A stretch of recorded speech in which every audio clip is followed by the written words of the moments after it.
जो सबसे आज मैं समझता हूँ कि किसी भी हुकूमत के लिए शर्म से डूब मरने का मुकाम है कि आज दो सेक्रेटरीज पेश हुए, सेक्रेटरी डिफेंस और सेक्रेटरी फाइनेंस। उन्होंने जो रिपोर्ट पेश की है उसमें उन्होंने कहा है कि ये मुल्क डूब चुका है। ये पंजाब जो है उसके अंदर सिक्योरिटी अलर्ट इतना ज़्यादा हो चुका है कि हमारी कमर टूट गई है। फाइनेंशियल क्रंच इतना बड़ा है कि पाकिस्तान जो है इज़ अ फेल्ड स्टेट और 20 हमारे पास नहीं है इलेक्शनों के लिए देने को। ये फाइनेंस सेक्रेटरी जो है उसकी रिपोर्ट है और सेक्रेटरी डिफेंस साहब ने आके बताया है कि हमारा मुल्क जो है वो बिल्कुल ही इतना बनाना रिपब्लिक है और इतना हम सिक्योरिटी के लिए जो है वो हमारा मुल्क ख़त्म हो चुका है, जिसमें कोई सिक्योरिटी है ही नहीं किसी की, कि यहाँ इलेक्शन जो है वो होने बड़े मुश्किल है। तो उस पर जज साहब ने उनको ये याद दिलाया है कि देखिए, पाकिस्तान के आइन में नामजदगियों पे हुकूमत नहीं चलती, इलेक्शन ही होने हैं। ये कॉन्स्टिट्यूशनल ऑब्लिगेशन है आपकी, और इस कॉन्स्टिट्यूशनल ऑब्लिगेशन को पूरा करने के लिए आपने जो कुछ करना है वो आपको नीयत दिखानी होगी, और उम्मीद यही है कि ये नीयत सेक्रेटरीज जो हैं दिखाएंगे। ये जो आज बयानात दिए हैं ये बुनियादी तौर के ऊपर मेलाफाइडेज हैं, बदनीयती के ऊपर मबनी बातें हैं। और कोई भी हुकूमत, मैं इस हुकूमत में भी हैरान हूँ, कोई हुकूमत क्या पब्लिकली एडमिट करेगी कि हम एक फेल्ड स्टेट है और हमारा जो है कोई मुस्तकबिल नहीं है। और फिर अटॉर्नी जनरल साहब ने कहा है कि जी नहीं, अगर पूरे मुल्क में इकट्ठे हो जाएं, तो उस पर चीफ साहब ने कहा कि इकट्ठे होने में सबसे बड़ी रुकावट तो फेडरल गवर्नमेंट ही है। आप फेडरल गवर्नमेंट करवा दें इलेक्शन जो करवाना चाहते हैं। इनका कोई आर्गूमेंट नहीं है, कोई दलील नहीं है, सिर्फ नामजदगियों के ऊपर हुकूमत चलाना चाहते हैं। और मैं आखिर में जो हमारे लॉयर्स के साथ आज जो इस्लामाबाद पुलिस ने बदतमीज़ी की, जिस तरीके से इस्लामाबाद को गज़ा बना दिया गया, वकला को अंदर आने से रोका गया, मीडिया के लोगों को अंदर आने से रोका गया, मैं इसकी शदीद मज़म्मत करता हूँ। फ्रांस में 35 लाख लोग जो हैं प्रोटेस्ट कर रहे हैं, किसी के ऊपर कोई तकलीफ़ नहीं है। पाकिस्तान में वकीलों को अदालतों में नहीं आने दिया जा रहा, लेकिन इसके बावजूद मैं पूरे पाकिस्तान की लॉयर्स कम्युनिटी का शुक्रिया अदा करना चाहता हूँ, बार एसोसिएशंस का शुक्रिया अदा करना चाहता हूँ, जिस तरीके से जिस बड़ी तादाद में आज वकला बाहर निकले और उन्होंने आइन के साथ और सुप्रीम कोर्ट के इदारे के साथ अपनी यकजहती का इजहार किया। ये पाकिस्तान के रोशन मुस्तकबिल की उम्मीद है। अब इंशाल्लाह तकरीबन 20 मिनट के बाद दोबारा बेंच जो है वो अपनी हेयरिंग शुरू कर रहा है, और उम्मीद रखनी चाहिए कि आज हेयरिंग मुकम्मल हो जाए और आज फैसला हो जाए, तो यही पाकिस्तान के लिए बेहतर है। शुक्रिया।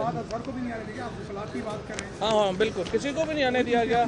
नहीं, मोहसिन शाह नवाज रांझा साहब जो हैं उनके साथ 40-50 उनको आने दिए, हमारे वकला को रोका है, हमारे वकला। यार, ये एहतजाज से डरते हैं ये लोग सारे जो हैं, ये इस वक्त ये जो हुकूमत में बैठे हुए हैं, ये लोगों से खौफजदा हैं। ये तो बाहर बैठ के जाके खाना नहीं खा सकते, ये लोगों को कहाँ फेस किया।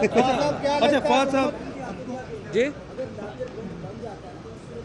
देखिए, ये चीफ जस्टिस साहब का प्रेरोगेटिव है। अच्छा, फौज चौधरी साहब अगर 3 रुकनी बेंच फैसला देता है, हुकूमत नहीं मानती, तहरीक इंसाफ ऐसी सूरत में करेगी क्या? नहीं, अपना बात यह है कि हमारा जो आइन है ना, उसके अंदर बाइकॉट, हुकूमत का ना मानना, ये कॉन्सेप्ट हमारे आइन के लिए अजनबी है। ये मुमकिन ही नहीं है कि सुप्रीम कोर्ट फैसला करे और कोई उसको कहे कि मैं नहीं मानता।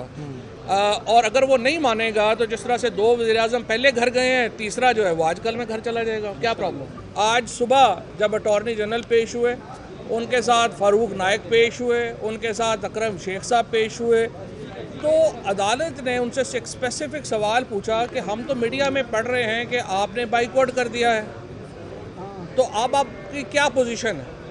और तीनों ने ये कहा कि नहीं सर, ये मीडिया ने गलत रिपोर्ट किया है, हम तो बाइकआउट नहीं कर रहे, हम तो बड़ा एहतराम करते हैं जजेस का। और उसके बाद जज साहब ने कहा कि अलामिया पढ़ लें, और उन्होंने कहा नहीं, अलामिया भी ना पढ़ें, उसको छोड़ें, आप जो है वो हमारे आर्गूमेंट सुने, और हमारे कुछ आर्गूमेंट्स हैं। सो पहले इन 2 दिनों में या 3 दिनों में हुकूमत ने जो पोजीशन ली थी मीडिया के ऊपर कि हम बाइकआउट कर रहे हैं, ये हुकूमत उससे पीछे हट गई। उसके बाद ड्यूरिंग दी आर्गूमेंट्स उन्होंने कहा कि जी जस्टिस फायज़ ईसा साहब का जो फ़ैसला है उसके ऊपर जो सर्कुलर आया है रजिस्ट्रार साहब का, वो दुरुस्त नहीं है, तो आप ये मुकदमा होल्ड कर दें। और तीसरी पोजीशन उन्होंने ये ली कि नहीं जनाब, आप इसके ऊपर फुल कोर्ट बना दें। तो फिर जज साहबान ने ये सवाल पूछा अटॉर्नी जनरल साहब से कि आप बताइए, पहले अपना जहन क्लियर करें कि आप चाहते हैं कि ये मुकदमा पोस्टपोन कर दिया जाए या कि हम फुल कोर्ट बनाएं। उसके बाद अटॉर्नी जनरल साहब ने कहा कि उसके बाद खैर उनको जवाब नहीं आया कि मैंने फौरी तौर पे क्या बात करनी है। अटॉर्नी जनरल बड़ा आई मस्ट से बड़ा पढ़ा लिखा और बड़ा प्रोफेशनल लॉयर है and I have a huge respect for him, लेकिन उसको हुकूमत ने फंसा दिया एक ऐसे इन सारे लोगों ने एमको ने पीछे मिलके उस अटॉर्नी जनरल को, और ऐसे ही बेचारा जो है उसको इतना जगहों के ऊपर मुश्किल सवाल है, उसको जवाब नहीं पता चल रहा। उन्होंने कहा आप एक तरफ कह रहे हैं कि आप मुकदमा ना सुने, दूसरी तरफ कह रहे हैं जी आप मुकदमा सुने और फुल कोर्ट बना दें। और फुल कोर्ट में फिर चीफ जस्टिस साहब ने उनको कहा कि देखें जो जज साहबान पहले रिक्यूज़ कर चुके हैं वो फुल कोर्ट में आप कैसे बैठेंगे।